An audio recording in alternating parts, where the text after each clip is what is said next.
Welcome back दोस्तों। आप सभी को आपके अपने यूट्यूब चैनल एबीसी भंडारा पर स्वागत है। इस वीडियो के माध्यम से बिहार दरोगा का प्रैक्टिस सेट नंबर 13 देखेंगे, जो एडिटोरिया पब्लिकेशन का वॉल्यूम 2 से लिया गया है। अगर इन वीडियो से संबंधित पीडीएफ चाहिए तो टेलीग्राम पे जाकर एबीसी भंडारा टाइप करके सर्च कर लेंगे, जहाँ पे इन सारे वीडियो का पीडीएफ पहले से ही ऑलरेडी अपलोड कर दिया गया है, जहाँ और भी पब्लिकेशन का पीडीएफ उपलब्ध है। निम्नलिखित में राज्य के सप्तांग सिद्धांत के अनुसार राज्य का 7वां अंग कौन सा है? तो ये हो जाएगा राइट आंसर मिस्र, ऑप्शन ए हो जाएगा राइट आंसर। सुहद मिस्र राज्य के सप्तांग सिद्धांत के अनुसार राज्य का 7वां अंग है। राजा के मित्र शांति एवं युद्ध काल दोनों में ही उसकी सहायता करते हैं। अगला प्रश्न है, किसने सहिष्णुता, उदारता और करुणा के आधार पर राजधर्म की स्थापना की थी? तो हो जाएगा अशोक, ऑप्शन इसका सी आंसर हो जाएगा अशोक। अगला प्रश्न है, निम्न में कौन सा ग्रंथ 16 महाजनपदों का उल्लेख करता है? राइट आंसर इसका हो जाएगा अंगुत्तर निकाय, ऑप्शन इसका बी हो जाएगा सही उत्तर अंगुत्तर निकाय।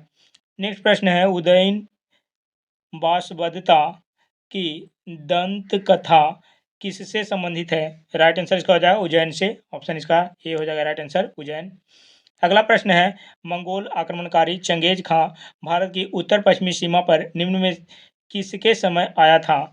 राइट आंसर इसका हो जाएगा इल्तुतमिश के समय, ऑप्शन इसका सी हो जाएगा सही उत्तर इल्तुतमिश के समय। गृह कर लगाने वाला दिल्ली का प्रथम सुल्तान कौन था? तो हो जाएगा अलाउद्दीन खिलजी, ऑप्शन इसका बी हो जाएगा राइट आंसर अलाउद्दीन खिलजी। क्रांतिकारी गतिविधियों के साथ कौन सी पत्रिका जुड़ी हुई नहीं थी? तो हो जाएगा यंग इंडिया, ऑप्शन इसका बी हो जाएगा राइट आंसर यंग इंडिया। निम्नलिखित युग्मों में कौन सा सुमेलित नहीं है? तो इसका आंसर हो जाएगा सहायक संधि 1863 जो है ये सुमेलित नहीं है। सहायक संधि जो हुआ था 1798 ईस्वी में आरंभ किया गया था, 1798 ईस्वी में। अगला प्रश्न है, ईस्ट इंडिया कंपनी का एकाधिकार 1833, ब्रिटिश नागरिकों एवं कंपनियों के लिए भारत में व्यापार खोला जाना 1813 और बक्सर का युद्ध 1764, ये सब सही है। नेक्स्ट प्रश्न है, विलय का सिद्धांत के तहत निम्न राज्यों के विलय पर विचार करना है, कालानुक्रम व्यवस्थित करना है। तो इसका हो जाएगा लॉर्ड डलहौजी का कार्यकाल 1848 से 56 तक था। इसने 1856 में अवध को अपने क्षेत्र में मिलाया था। डलहौजी के व्यपगत सिद्धांत के अनुसार निम्न राज्यों का विलय किया गया था। सतारा को 1848 ईस्वी में, 1848 ईस्वी में, 1848 ईस्वी में, जैनपुर को 1849 में, झांसी को 1853 ईस्वी में, 1853 ईस्वी में, नागपुर को 1854,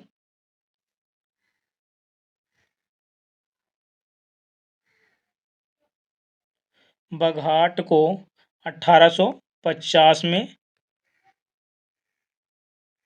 उदयपुर को 1852 में। इसका आंसर हो जाएगा 1342, 1342 हो जाएगा 1342, ऑप्शन सी हो जाएगा राइट आंसर। अगला प्रश्न है, हो जनजाति विद्रोह कब हुआ था? तो हो जाएगा 1820 ईस्वी में। हो जनजाति विद्रोह जो हुआ था 1820 ईस्वी में। चेर विद्रोह जो हुआ था 1800 में, चेर विद्रोह 1800 में, चेर विद्रोह 1800 में। हो जनजाति विद्रोह 1820 ये हो गया। कोल विद्रोह 1831 से 32, 1831 से 32 में हुआ था। संथाल विद्रोह 1855 से 56 में हुआ था और मुंडा विद्रोह जो हुआ था 1899 से 1900 में। अगला प्रश्न है, हंटर कमीशन की रिपोर्ट में किसके विकास पर विशेष जोर दिया गया था? राइट आंसर इसका है प्राथमिक शिक्षा पर। ऑप्शन इसका प्राथमिक शिक्षा पर हो जाएगा, ऑप्शन बी। अगला प्रश्न है, नवबौद्धवाद के प्रतिपादक कौन है? तो हो जाएगा डॉक्टर अंबेडकर। ऑप्शन इसका ए हो जाएगा right answer, doctor Ambedkar. Doctor B R Ambedkar द्वारा प्रारंभ से दलित बौद्ध आंदोलन को नवबौद्धवाद के नाम से जाना जाता था। इसके तहत बौद्ध की पूर्ण व्याख्या करते हुए नवायान नामक नए बौद्ध संप्रदाय की स्थापना भी की गई थी। अगला प्रश्न है, भारतीय राष्ट्रीय कांग्रेस द्वारा असहयोग आंदोलन कब शुरू किया गया था? राइट आंसर इसका हो जाएगा 1920 ईस्वी में, ऑप्शन बी। अगला प्रश्न है, नाउ और नेवर पैम्पलेट किसने लिखा था? राइट आंसर इसका हो जाएगा रहमत अली ने, ऑप्शन रहमत अली, ऑप्शन डी हो जाएगा। अगला प्रश्न है, निम्नलिखित घटनाओं को कालक्रम के अनुसार व्यवस्थित करना है, तो इसका हो जाएगा लखनऊ समझौता 1916। लखनऊ समझौता हो जाएगा 1916 में। चंपारण सत्याग्रह 1917। जलियांवाला बाग हत्याकांड 13 अप्रैल 1919। जलियांवाला बाग 13 अप्रैल 1919 हो जाएगा। खिलाफत आंदोलन जो हो जाएगा 27 अक्टूबर 1919 हो जाएगा। तो इसमें हो जाएगा 1, 2 और 4, 3, 1, 2, 4, 3, 1, 2, 4, 3 हो जाएगा। ऑप्शन इसका ये हो जाएगा राइट आंसर। नेक्स्ट प्रश्न है, भारत में न्यायिक पुनरावलोकन का आधार है, तो इसका हो जाएगा कानून द्वारा स्थापित प्रक्रिया। ऑप्शन इसका हो जाएगा बी आंसर। निम्नलिखित में कौन संसद की संयुक्त अधिवेशन की अध्यक्षता करता है? राइट आंसर इसका हो जाएगा लोकसभा अध्यक्ष। ऑप्शन इसका लोकसभा अध्यक्ष हो जाएगा, सी आंसर। पिछड़ी जाति आयोग के प्रथम सभापति कौन थे? तो हो जाएगा बाबा साहेब कालेकर। ऑप्शन इसका डी हो जाएगा राइट आंसर। प्रथम पिछड़ी जाति आयोग के प्रथम अध्यक्ष काका साहेब कालेकर थे। इस आयोग का गठन 1953 में किया गया था। द्वितीय पिछड़ी जाति आयोग के अध्यक्ष बीपी मंडल थे और 102वां संविधान संशोधन द्वारा राष्ट्रीय पिछड़ा आयोग का संवैधानिक दर्जा प्रदान किया गया था। अगला प्रश्न है, लेखानुदान जो बना है बजट पारित लंबित होने के कारण निधि आवंटन हेतु। ऑप्शन इसका हो जाएगा सी आंसर। अगला प्रश्न है, भारत में वरीयता क्रम में निम्न में से कौन सबसे पहले आता है? तो इसका हो जाएगा यूपीएससी अध्यक्ष होता है। ऑप्शन इसका ए हो जाएगा सही उत्तर। अगला प्रश्न है, पंचायती राज संस्थाओं को 29 कार्यों की सूची किस अनुच्छेद के तहत दी गई है? राइट आंसर इसका हो जाएगा अनुच्छेद 243 जी के तहत। ऑप्शन इसका डी हो जाएगा राइट आंसर। भारतीय संविधान के भाग 9 के अनुच्छेद 243 से 243 ओ में पंचायती राज का वर्णन किया गया है। संविधान की 11वीं अनुसूची में पंचायती राज हेतु 29 विषयों का वर्णन किया गया है, जिसका उल्लेख अनुच्छेद 243 जी में है। अगला प्रश्न है, ब्रिटिश काल में संविधान के विकास में कौन सा कानून ऐतिहासिक नहीं था? राइट आंसर इसका हो जाएगा protection of civil rights act 1955 हो जाएगा। ऑप्शन इसका हो जाएगा डी आंसर। अगला प्रश्न है, सूची को सूची 2 से मिलान करना है। पंचायत समिति और गठित वर्ष जो है सी.एच. हनुमंता राव हो जाएगा इसका 1984। जी.बी. के राव 1985।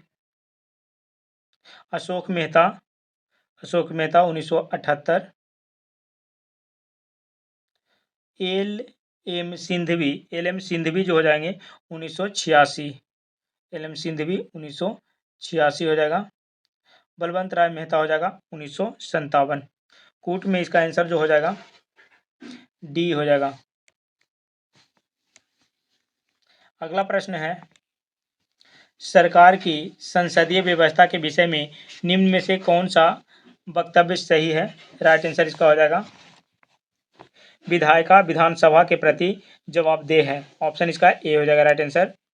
अगला प्रश्न है, भारत में राष्ट्रपति का चुनाव किया जाता है तो ये किया जाता है, इनमें से कोई नहीं। ऑप्शन इसका डी हो जाएगा। राज्यपाल द्वारा। भारत में राष्ट्रपति का निर्वाचन जनता द्वारा प्रत्यक्ष रूप से नहीं किया जाता है। राष्ट्रपति का निर्वाचन एक निर्वाचन मंडल द्वारा किया जाता है। इसका निर्वाचन एकल संक्रमणीय प्रणाली द्वारा किया होता है। इसमें निर्वाचन में संसद सदन के दोनों सदनों के निर्वाचित सदस्य एवं राज्यों के विधानसभा के साथ दिल्ली, जम्मू कश्मीर तथा पुडुचेरी विधानसभा में निर्वाचित सदस्य शामिल होते हैं। अगला प्रश्न है, राष्ट्रीय भूमि अभिलेख आधुनिकीकरण कार्यक्रम किस वर्ष प्रारंभ किया गया था? राइट आंसर इसका हो जाएगा 2008 में। Option A. अगला प्रश्न है, निम्नलिखित में कौन प्रत्यक्ष कर का उदाहरण नहीं है? तो हो जाएगा बिक्री कर। ऑप्शन इसका ए हो जाएगा राइट आंसर, बिक्री कर। अगला प्रश्न है, योजना आयोग के प्रथम उपाध्यक्ष निम्न में से कौन थे? तो हो जाएगा गुलजारी लाल नंदा। ऑप्शन इसका डी हो जाएगा right answer, Gulzari Lal Nanda. Next प्रश्न है, राष्ट्रीय विकास परिषद का संबंध मुख्यतः है? तो ये हो जाएगा इनमें से कोई नहीं, इनमें से कोई नहीं। ऑप्शन डी हो जाएगा। राष्ट्रीय विकास परिषद का गठन 6 अगस्त 1952 6 अगस्त 1952 को किया गया। इस परिषद का मुख्य उद्देश्य भारत में मुख्य विकास योजनाओं के अनुमोदन एवं मूल्यांकन से है।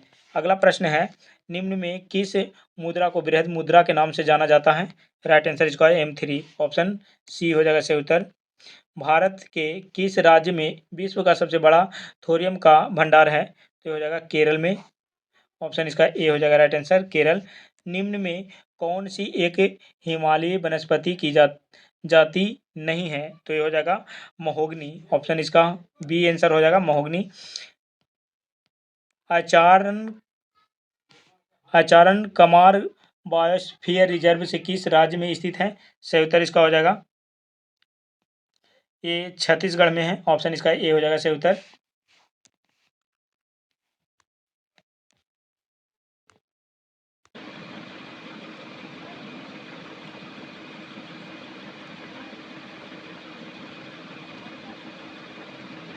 निम्न में से कौन सा भारत में निर्वनीकरण का प्रभाव नहीं है?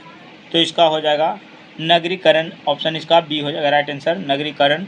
भारत में वनों के ह्रास के मुख्य प्रभावों में पर्वतीय क्षेत्र में जल का स्रोतों का सूखना, जैव विविधता की हानि तथा मृदा अपरदन के रूप में दिखाई देता है। अतः नगरीकरण भारत में निर्वनीकरण का प्रभाव न होकर वनों के क्षेत्रफल में आई कमी का एक कारण है। अगला प्रश्न है, सेम किस स्थिति से संबंधित है? तो हो जाएगा पारिस्थितिकी में परिवर्तन से है, पारिस्थितिकी में परिवर्तन। ऑप्शन इसका सी हो जाएगा। संरचनात्मक समीकरण मॉडलिंग सेम एक शक्तिशाली बहुभिन्न रूपी तकनीक है जो पारिस्थितिकी में परिवर्तन से संबंधित है। इस तकनीक के द्वारा बहुभिन्न रूपी कार्य संबंधों का परीक्षण और मूल्यांकन किया जाता है। अगला प्रश्न है, सेफ्रॉन क्रांति का संबंध किससे है? सेफ्रॉन क्रांति एक केसर से है। ऑप्शन इसका ए हो जाएगा राइट आंसर, केसर। हरित क्रांति खाद्यान्न से है, नीली क्रांति मत्स्य, गोल क्रांति आलू से है, भूरा क्रांति चमड़ा से है, गुलाबी क्रांति झींगा मछली से है और ग्रे क्रांति जो है उर्वरक से है। अगला प्रश्न है, सामाजिक सद्भाव हेतु कौन सा पुरस्कार दिया जाता है? राइट आंसर इसका हो जाएगा कबीर पुरस्कार। ऑप्शन इसका ए हो जाएगा राइट आंसर, कबीर पुरस्कार। नेक्स्ट प्रश्न है, अल नीनो के तीव्र होने का परिणाम प्रायः होता है? तो इसका परिणाम जो हो जाता है दुर्बल मानसून हो जाता है। ऑप्शन इसका बी हो जाएगा राइट आंसर, दुर्बल मानसून। अल नीनो मध्य और पूर्व मध्य भूमध्य रेखीय प्रशांत क्षेत्र के समुद्र की तरह के तापमान में अत्यधिक ताप से जुड़े बड़े पैमाने पर महासागर वायुमंडल जलवायु संपर्क को संदर्भित करता है। अल नीनो भारतीय मानसून और भारत में कृषि पर प्रतिकूल प्रभाव पड़ता है। अगला प्रश्न है, निम्न में कौन एक बागानी फसल नहीं है? तो ये हो जाएगा चावल। ऑप्शन इसका ए हो जाएगा राइट आंसर, चावल जो है बागानी फसल नहीं है। नेक्स्ट प्रश्न, ICAR भारतीय गेहूं और जौ अनुसंधान संस्थान स्थित है? राइट आंसर इसका हो जाएगा करनाल में। ऑप्शन सी हो जाएगा राइट आंसर, करनाल। अगला प्रश्न है, जब एक ध्वनि तरंग एक माध्यम से दूसरे माध्यम में जाती है तो वह राशि जो अपरिवर्तित रहती है क्या होगा? तो ये हो जाएगा आवृत्ति, ऑप्शन ए। नेक्स्ट प्रश्न है, दो एक जैसे बल्ब को किस प्रकार जोड़ने पर अधिक रोशनी मिलेगी? राइट आंसर इसका हो जाएगा दो में अधिक, ऑप्शन इसका हो जाएगा बी हो जाएगा। दोनों समानांतर क्रम में जुड़े हो, नीचे दिए गए कूट में, इसका हो जाएगा दोनों समानांतर क्रम में जोड़ने पर। अगला प्रश्न है, एक तार में बहती विद्युत धारा एक विभवांतर प्रत्येक को 2 गुना बढ़ा दिया जाए तो विद्युत शक्ति क्या होगा? तो ये विद्युत शक्ति जो हो जाएगा 4 गुना बढ़ जाएगी, ऑप्शन इसका ए हो जाएगा राइट आंसर, 4 गुना बढ़ जाएगी। अगला प्रश्न है, किसका परमाणवीय ईंधन के रूप में प्रयोग नहीं होता है?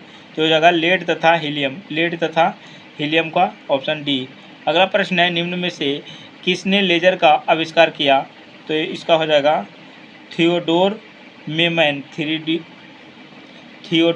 मेमन ने, ऑप्शन इसका ए हो जाएगा राइट आंसर। अगला प्रश्न है, जगदीश चंद्र बोस निम्नलिखित वैज्ञानिकों में से कौन नोबेल पुरस्कार विजेता नहीं है?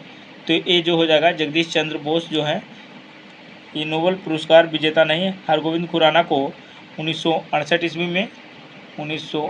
में चिकित्सा के क्षेत्र में नोबेल पुरस्कार से सम्मानित किया गया। सीवी रमन को 1930 ईस्वी में भौतिकी के क्षेत्र में नोबेल पुरस्कार से सम्मानित किया गया था। सुब्रमण्यम चंद्रशेखर को वर्ष 1983 ईस्वी में भौतिकी के क्षेत्र का नोबेल पुरस्कार प्राप्त हुआ। जगदीश चंद्र बोस को नोबेल पुरस्कार नहीं दिया गया है। इन्हें पौधों की वृद्धि को मापने के लिए एक उपकरण क्रेस्कोग्राफ का आविष्कार किया था।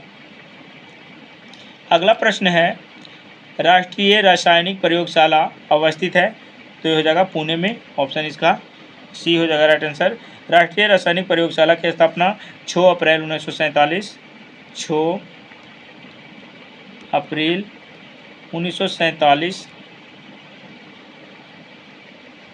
में हुई थी। जनवरी 1950 में जवाहरलाल नेहरू ने इसे राष्ट्र को समर्पित किया था। यह पुणे में स्थित है। यह वैज्ञानिक और औद्योगिक अनुसंधान परिषद CISR की एक संगठक प्रयोगशाला है। राष्ट्रीय भौतिकी प्रयोगशाला नई दिल्ली में स्थित है। राष्ट्रीय पर्यावरण अभियांत्रिकी अनुसंधान संस्थान NEERI नागपुर में स्थित है।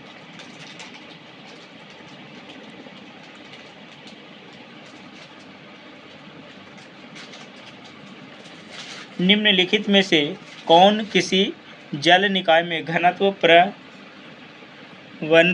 को दर्शाती है? राइट आंसर इसका हो जाएगा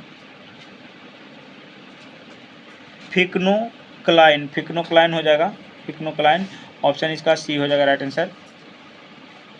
अगला प्रश्न है, निम्न युग्मों में से कौन सा एक कण प्रति कण युग्म है? राइट आंसर इसका हो जाएगा इलेक्ट्रॉन पॉजिट्रॉन, ऑप्शन इसका ए हो जाएगा राइट आंसर, इलेक्ट्रॉन पॉजिट्रॉन। एक तत्व में इलेक्ट्रॉनों और न्यूट्रॉनों की संख्या क्रमशः 18 तथा 20 है। इस तत्व का द्रव्यमान संख्या है? तो ये हो जाएगा 38, ऑप्शन सी। अगला प्रश्न, आलू किस कुल से संबंधित है?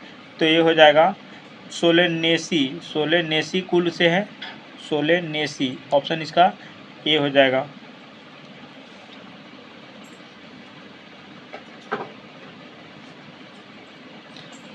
रेनेकुलेसी कुल के जो वनस्पति हैं काला जीरा, बटरकप आदि। क्रूसीफेरी कुल का जो पौधा होगा शलजम, मूली, सरसों, फूलगोभी आदि हो जाएगा। अगला प्रश्न है, ठोस अशुद्धियों के शुद्धिकरण के लिए निम्नलिखित में से कौन सी प्रक्रिया उपयोगी नहीं है? तो हो जाएगा आसवन, ऑप्शन इसका ये हो जाएगा राइट आंसर, आसवन। अगला प्रश्न है, निम्नलिखित कथनों पर विचार करना है। तो इसका हो जाएगा परासरण के क्रम में विलायक सांद्र घोल से तनु घोल की ओर जाता है। प्रतिलोम परासरण में तनु घोल का बाह्य दाब लगाया जाता है। इसका उत्तर न तो 1 होगा और न ही 2 होगा। ऑप्शन इसका डी हो जाएगा राइट आंसर। परासरण के प्रक्रम में किसी भी विलायक में प्रवाह ऑब्लिक प्रसारण तनु विलयन से सांद्र विलयन की ओर होता है। प्रतिलोम प्रसारण में बाह्य दाब सांद्र विलयन पर लगाया जाता है। सांद्र विलयन पर बाह्य दाब लगाकर उसमें उपस्थित विभिन्न प्रकार के अणुओं एवं आयनों को विलयन से पृथक किया जाता है। अगला प्रश्न है, निम्नलिखित में से कौन सा मूल तत्व है? तो इसका हो जाएगा हीरा, ऑप्शन बी। अगला प्रश्न है, निम्न में से किसे अनबुझा चूना कहते हैं? तो ये हो जाएगा अनबुझा चूना जो कहा जाता है CaO को। कैल्शियम ऑक्साइड, ऑप्शन इसका हो जाएगा ए आंसर। अगला प्रश्न, जब रक्त में ऑक्सीजन की सांद्रता में कमी आती है तो श्वास की गति क्या हो जाएगी? बढ़ जाती है, ऑप्शन बी। सूची 1 को सूची 2 से सुमेलित करना है। इसका हो जाएगा जनन ग्रंथि। एक में ग्रंथि और हार्मोन है, तो जनन ग्रंथि के द्वारा जो है प्रोजेस्टेरोन हार्मोन निकलता है, प्रोजेस्टेरोन। पीयूष ग्रंथि के द्वारा वृद्धि हार्मोन, पीयूष ग्रंथि के द्वारा जनन ग्रंथि के द्वारा प्रोजेस्टेरोन, पीयूष ग्रंथि के द्वारा वृद्धि हार्मोन। अग्नाशय ग्रंथि के द्वारा जो है इंसुलिन निकलता है। अधिवृक्क के द्वारा कार्टिसोल निकलता है। कूट में इसका आंसर हो जाएगा ऑप्शन सी। अगला प्रश्न है, सौर ऊर्जा ATP में बदलती है, तो ये हो जाएगा क्लोरोप्लास्ट में, ऑप्शन इसका सी हो जाएगा राइट आंसर, क्लोरोप्लास्ट।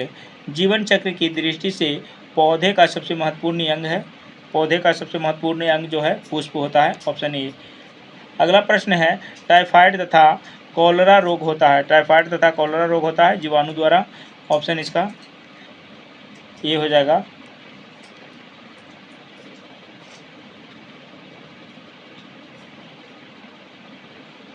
टाइफाइड रोग का कारण है सैल्मोनेला टाइफी तथा कॉलरा का कारण विब्रियो कॉलेरी नाम के जीवाणु होता है। अगला प्रश्न है, भारत चंद्रमा पर सॉफ्ट लैंडिंग करने वाला खालिस्तान देश है, तो इसका राइट आंसर हो जाएगा चौथा, ऑप्शन इसका सी हो जाएगा। अमेरिका, रूस और चीन के बाद भारत चंद्रमा पर सॉफ्ट लैंडिंग करने वाला चौथा देश है, जबकि चंद्रमा के दक्षिणी ध्रुव पर पहुंचने वाला दुनिया का पहला देश है।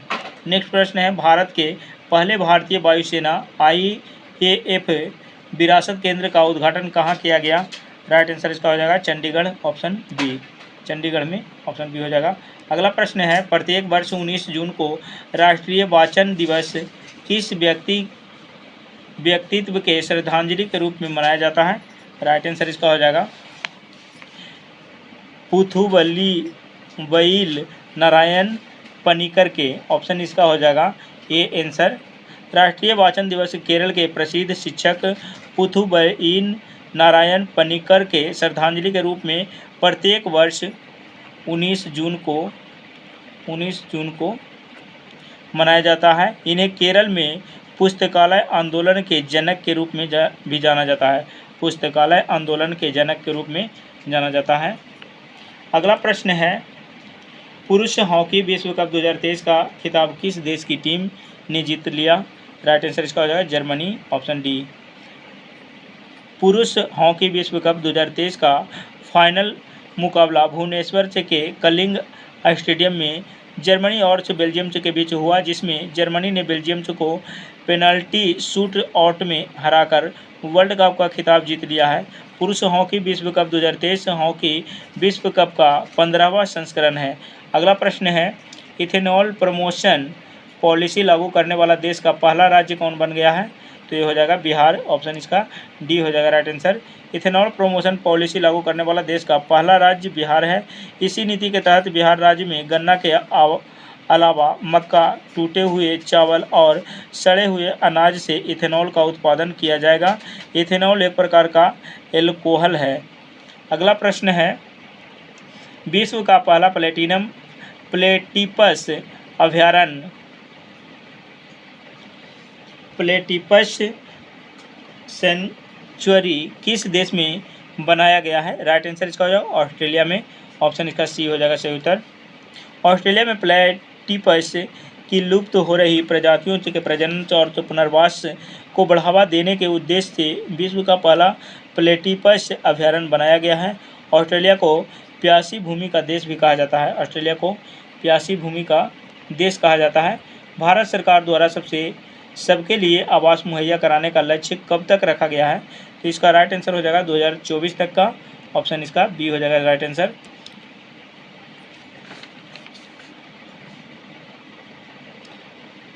भारत सरकार द्वारा आगामी लक्ष्य जो है कालाजार की पूर्ण समाप्ति 2023, कालाजार की पूर्ण समाप्ति जो है 2023 तक इसका लक्ष्य रखा गया है।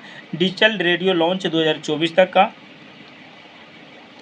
पेट्रोल में इथेनॉल को 20% मिश्रित करने का लक्ष्य जो है 2025 तक का रखा गया है। HIV एड्स को ख़त्म करने का लक्ष्य जो है 2030 तक रखा गया है। और भारत द्वारा नेट जीरो का लक्ष्य जो है 2070 तक रखा गया है। 2070 तक रखा गया है भारत द्वारा नेट जीरो का लक्ष्य। अगला प्रश्न है, आर्थिक समीक्षा 2022-23 के अनुसार जीवन के बेहतर गुणवत्ता के लिए स्वास्थ्य क्षेत्र में केंद्र एवं राज्य सरकार द्वारा अनुमानित व्यय बढ़कर कितना प्रतिशत हो गया है? राइट आंसर इसका हो जाएगा GDP जो हो गया है ये 2.1 हो गया है परसेंट। ऑप्शन इसका ये हो जाएगा राइट आंसर। नेक्स्ट प्रश्न है, हाल ही में पंजाब के पूर्व मुख्यमंत्री प्रकाश सिंह बादल का निधन हो गया है। वे किस पार्टी के नेता थे? तो ये हो जाएगा शिरोमणि अकाली दल के। ऑप्शन इसका डी हो जाएगा राइट आंसर, शिरोमणि अकाली दल के। अगला प्रश्न है, सूर्य के व्यापक अध्ययन के लिए समर्पित उपग्रह आदित्य 11 को इसरो द्वारा कब प्रक्षेपित किया गया? राइट आंसर इसका हो जाएगा आदित्य 11 को 2 सितंबर 2023 को प्रक्षेपित किया गया है। ऑप्शन इसका हो जाएगा 2 सितंबर 2023। सूडान इसी में है। पहले आदित्य 11 सूर्य के व्यापक अध्ययन के लिए समर्पित उपग्रह है। इसे इसरो द्वारा 2 सितंबर 2023 को सतीश धवन अंतरिक्ष केंद्र श्रीहरिकोटा से PSLV C-57 के माध्यम से सफलतापूर्वक प्रक्षेपित किया गया है। सूडान में चल रहे गृह युद्ध के कारण वहां फंसे भारतीय नागरिकों को निकालने के लिए भारत सरकार द्वारा कौन सा ऑपरेशन की शुरुआत की गई है? राइट आंसर इसका हो जाएगा ऑपरेशन कावेरी। ऑप्शन इसका बी हो जाएगा राइट आंसर। नेक्स्ट प्रश्न है, स्वच्छता सर्वेक्षण रिपोर्ट 2022 के अनुसार 1 लाख से अधिक की आबादी वाले शहरों में सर्वश्रेष्ठ गंगा शहर किसे घोषित किया गया है? इसका राइट आंसर हो जाएगा हरिद्वार को। ऑप्शन इसका सी हो जाएगा सही उत्तर। अगला प्रश्न है, सेमीकंडक्टर पारिस्थितिकी तंत्र के विकास के लिए भारत सरकार ने जुलाई 2023 में किस देश के साथ समझौता ज्ञापन पर हस्ताक्षर किया है? तो ये हो जाएगा जापान के साथ। Option D. नेक्स्ट प्रश्न है, वर्तमान में भारत के मुख्य वैज्ञानिक सलाहकार कौन है? राइट आंसर इसका हो जाएगा वर्तमान में भारत के मुख्य वैज्ञानिक सलाहकार जो हैं अजय कुमार सूद हैं। ऑप्शन इसका ये हो जाएगा राइट आंसर। मुख्य आर्थिक सलाहकार बी अनंत नागेश्वरन है। राष्ट्रीय सुरक्षा सलाहकार अजीत डोभाल है। राष्ट्रीय मानवाधिकार आयोग के अध्यक्ष जो हैं अरुण कुमार मिश्रा हैं। नेक्स्ट प्रश्न, विश्व निवेश रिपोर्ट 2023 निम्नलिखित में से किसके द्वारा जारी किया गया?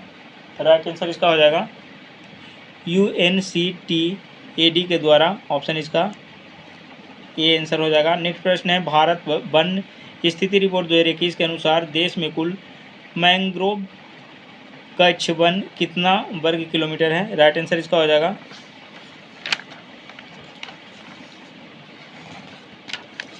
डी, इसका आंसर हो जाएगा 4992 किलोमीटर स्क्वायर हो जाएगा। ऑप्शन इसका डी। यूरोपीय संघ EU ने ग्रीन हाउस गैसों के उत्सर्जन को कम करने के लिए कौन सी योजना पेश की है? तो इसका हो जाएगा फिट फॉर 55। ऑप्शन इसका बी हो जाएगा राइट आंसर। भारत का नया संसद भवन में लोकसभा का आंतरिक हिस्सा निम्नलिखित में से किस पर आधारित है? तो इसका राइट आंसर हो जाएगा राष्ट्रीय पक्षी मोर। ऑप्शन इसका राष्ट्रीय पक्षी मोर हो जाएगा। प्रधानमंत्री श्री नरेंद्र मोदी ने 28 मई 2023 को नवनिर्मित संसद भवन का उद्घाटन किया। नवनिर्मित लोकसभा का आंतरिक हिस्सा राष्ट्रीय पक्षी मोर पर आधारित है, वहीं राज्यसभा का आंतरिक हिस्सा राष्ट्रीय फूल कमल पर आधारित है। संसद परिसर में राष्ट्रीय वृक्ष बरगद है। अगला प्रश्न है, रेमन मैग्सेसे पुरस्कार 2023 कुल 4 लोगों को दिया गया, इसमें कितने भारतीय शामिल हैं? तो ये हो जाएगा 1। ऑप्शन ये हो जाएगा। अगला प्रश्न है, 50वां G7 शिखर सम्मेलन 2024 का आयोजन कहाँ किया जाएगा? तो ये किया जाएगा इटली में। ऑप्शन ये हो जाएगा राइट आंसर। अगला प्रश्न है, निम्नलिखित में से किस राज्य में भारत का पहला वानिकी विश्वविद्यालय स्थापित किया जाएगा? सही उत्तर इसका हो जाएगा तेलंगाना में। Option D. तेलंगाना में भारत का पहला वानिकी विश्वविद्यालय स्थापित किया जाएगा। यह विश्वविद्यालय वन संसाधनों के संरक्षण एवं प्रबंधन पर ध्यान केंद्रित करेगा। विश्व स्तर पर यह रूस और चीन के बाद तीसरा वानिकी विश्वविद्यालय होगा। अगला प्रश्न है, निम्नलिखित में से किस देश ने चांद की सतह पर पहला मिशन चंद्र रोवर राशिद को प्रक्षेपित किया है? राइट आंसर इसका हो जाएगा UAE। ऑप्शन इसका ए हो जाएगा राइट आंसर। संयुक्त अरब अमीरात UAE यूनाइटेड अरब अमीरात ने दिसंबर 2022 में चांद की सतह पर पहला मिशन चंद्र रोवर राशिद को प्रक्षेपित किया था। इस रोवर को जापान निर्मित लैंडर हाकोतो R मिशन 1 की सहायता से केप कैनावेरल फ्लोरिडा से स्पेसएक्स फाल्कन 9 रॉकेट से भेजा गया, परंतु 25 अप्रैल 2023 को यह लैंडर चंद्रमा की सतह पर लैंडिंग करने में असफल रहा। अगला प्रश्न है, वर्ष 2024 में प्रयाग हिंदी सम्मेलन का आयोजन कहाँ किया जाएगा? राइट आंसर इसका हो जाएगा बिहार में। ऑप्शन इसका ए हो जाएगा सही उत्तर। 25 से 26 फरवरी को सेवाग्राम से वर्धा में आयोजित सम्मेलन से के 74वें राष्ट्रीय अधिवेशन में यह निर्णय लिया गया कि 2024 में प्रयाग हिंदी साहित्य सम्मेलन का आयोजन के बिहार में किया जाएगा। हिंदी साहित्य सम्मेलन की स्थापना 1910 ईस्वी में नागरी प्रचारिणी सभा के तत्वावधान में हुई थी। इसका मुख्यालय प्रयागराज में है, जिसमें प्रिंटिंग प्रेस, पुस्तकालय, संग्रहालय और प्रशासनिक भवन है। नेक्स्ट प्रश्न है, निम्नलिखित में से किस राज्य की सरकार ने मुख्यमंत्री शिक्षा पुरस्कार योजना की शुरुआत की है? राइट आंसर इसका हो जाएगा ओडिशा। Option D. ओडिशा सरकार द्वारा तो मुख्यमंत्री शिक्षा पुरस्कार योजना 2023 की शुरुआत की है। इसका उद्देश्य छात्रों, शिक्षकों, प्रधानाचार्यों आदि को शिक्षा के उत्कृष्ट कार्य करने हेतु पुरस्कार प्रदान करना है। मुख्यमंत्री शिक्षा पुरस्कार योजना के तहत ब्लॉक, जिला और राज्य स्तर पर पुरस्कार प्रदान किया जाएगा। अगला प्रश्न है, केंद्रीय आर्थिक सर्वेक्षण के अनुसार 4 अप्रैल से सितंबर 2022 तक भारत में FDI निवेश करने वाले शीर्ष देश कौन है? तो ये हो जाएगा सिंगापुर। ऑप्शन इसका ये हो जाएगा राइट आंसर। केंद्रीय आर्थिक सर्वेक्षण के अनुसार 6 अप्रैल से सितंबर 2022 तक भारत में FDI निवेश करने वाले शीर्ष देश सिंगापुर हैं। इसके बाद क्रमशः मॉरिशस तथा UAE है। अगला प्रश्न है, भौतिक भूगोल का जनक निम्नलिखित में से किन्हें माना जाता है? तो हो जाएगा पोलिडोनियम को कहा जाता है। ऑप्शन इसका हो जाएगा भौतिक भूगोल का जनक पोलिडोनियम को माना जाता है। सांस्कृतिक भूगोल का जनक जो हो जाएगा कार्लोस साबर और व्यवस्थित भूगोल का जनक इरेटोस्थनीज और भूगोल का जनक जो हो जाएगा हिकेटियस को कहा जाता है। अगला प्रश्न है, निम्नलिखित में से कौन सुमेलित नहीं है? तो इसका हो जाएगा बेरिंग सागर प्रशांत महासागर जो ये है सही सुमेलित नहीं है।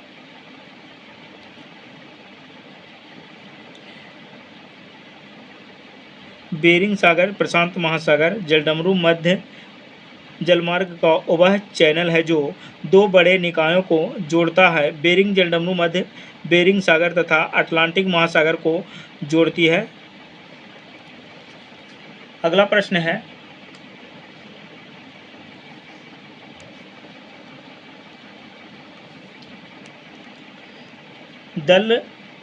दली एवं भूमध्य रेखीय उष्ण आर्द्रता वाली वनस्पति को क्या कहा जाता है?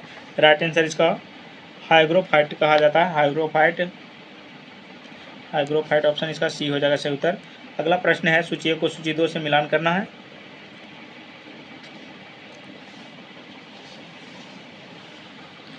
तो गर्म हवा और स्थान जो है अयाला जो है फ्रांस में है, अयाला फ्रांस। सामून जो होगा अयाला जो है फ्रांस में। तो ये पी का जो दो है, पी का 2 किस्में, तो ये तीनों में है, यानी कि 1 नंबर तो ये नहीं हो सकता है, ये तो होगा ही नहीं। अब सामून जो है ईरान में है। इसके बाद 2 में इसके क्यू का जो हो जाएगा 2 हो जाएगा, तो क्यू का 1 हो जाएगा, यानी कि ए सी ख़त्म हो गया। अब मेरा बच गया बी और डी, इसी में आंसर है। तो एक देखेंगे ट्रेमोंटेन जो हो जाएगा मध्य यूरोप, ट्रेमोंटेन जो हो जाएगा मध्य यूरोप, तो इसका हो जाएगा 10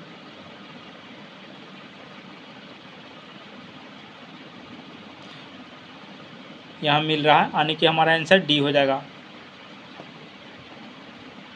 और सुखोवे जो हो जाएगा रूस एवं कजाकिस्तान से हो जाएगा। अगला प्रश्न है, संयुक्त राज्य अमेरिका में स्थित कौन सी खान सोने के लिए प्रसिद्ध है? राइट आंसर इसका हो जाएगा होमस्टेक हो जाएगा, होमस्टेक ऑप्शन इसका ये हो जाएगा राइट आंसर। संयुक्त राज्य अमेरिका में स्थित होमस्टेक खान सोने के लिए प्रसिद्ध है। मेसाबी खान जो हो जाएगा लोहे की प्रसिद्ध खान है, और एरिजोना खान जो है तांबा उत्पादन के लिए है। अगला प्रश्न है, प्रसिद्ध वेलिंगटन द्वीप किस झील में स्थित है? तो ये हो जाएगा वेम्बनाद झील में, ऑप्शन इसका ए हो जाएगा राइट आंसर, वेम्बनाद झील। अगला प्रश्न है, प्रत्यावर्तित मानसून या मानसून निवर्तन से सबसे अधिक वर्षा किस राज्य में होती है? तो हो जाएगा इसका तमिलनाडु में, ऑप्शन सी। अगला प्रश्न है, भारत में एल्यूमिनियम का पहला कारखाना कब स्थापित किया गया? राइट आंसर इसका हो जाएगा 1937 ईस्वी में, ऑप्शन ए। भारत में एल्यूमिनियम का पहला कारखाना जो है 1937 ईस्वी में पश्चिम बंगाल से में आसनसोल के निकट से जेके नगर में स्थापित किया गया था। नेशनल एल्यूमिनियम कंपनी लिमिटेड से नाल को देश के सबसे बड़े समन्वित एल्यूमिनियम संयंत्र परिसर का गठन 7 जनवरी हो जाएगा 1981 ईस्वी को किया गया था। इसका पंजीकृत कार्यालय भुवनेश्वर में है। एल्यूमिनियम उत्पादन करने में भारत का विश्व में 8वां स्थान है। अगला प्रश्न है, भारत में कागज का पहला सफल कारखाना कहाँ स्थापित किया गया था? राइट आंसर इसका हो जाएगा उत्तर प्रदेश में, ऑप्शन ए। भारत में कागज का पहला कारखाना लखनऊ उत्तर प्रदेश में 1879 ईस्वी में लगाया गया। मध्य प्रदेश के नेपानगर में अखबारी कागज तथा होशंगाबाद में नोट छापने के कागज बनाने की सरकारी कारखाना है। अगला प्रश्न है, 2011 के जनगणना अनुसार निम्नलिखित में से किस राज्य में कोई भी अनुसूचित जनजाति एसटी निवास नहीं करती है? राइट आंसर इसका हो जाएगा हरियाणा तथा पंजाब, ऑप्शन इसका बी हो जाएगा राइट आंसर। 2011 के जनगणना के अनुसार चाहे हरियाणा तथा पंजाब में कोई भी अनुसूचित जनजाति एसटी निवास नहीं करती है। सर्वाधिक अनुसूचित जनजाति जनसंख्या वाला राज्य जो हो जाएगा मध्य प्रदेश। सर्वाधिक अनुसूचित जनजाति जनसंख्या प्रतिशत वाला जो राज्य हो जाएगा मिजोरम 94.4%। और भारत में जनगणना की शुरुआत जो 1872 में ईस्वी में हुआ था। भारत में नियमित जनगणना 1881 में हुआ था। स्वतंत्र भारत में पहली जनगणना जो हुआ है 1951 में हुआ है। अगला प्रश्न है, अगला प्रश्न मैथ का हो जाता है। इसका आंसर हो जाएगा बी 295। 97 का जो आंसर हो जाएगा, 97 का आंसर हो जाएगा डी 54। 97 का डी 54 हो जाएगा। 98 का आंसर, 98 का डी हो जाएगा। इनमें से कोई नहीं, ऑप्शन इसका डी हो जाएगा। ऐसे इसका आंसर जो हो जाएगा 6 दिन होता है, 6 दिन। 99 का जो आंसर होगा, 99 का आंसर 27,500 हो जाएगा, 27,500। और अंतिम 100 का जो आंसर होगा ये हो जाएगा 36। 100 का जो आंसर हो जाएगा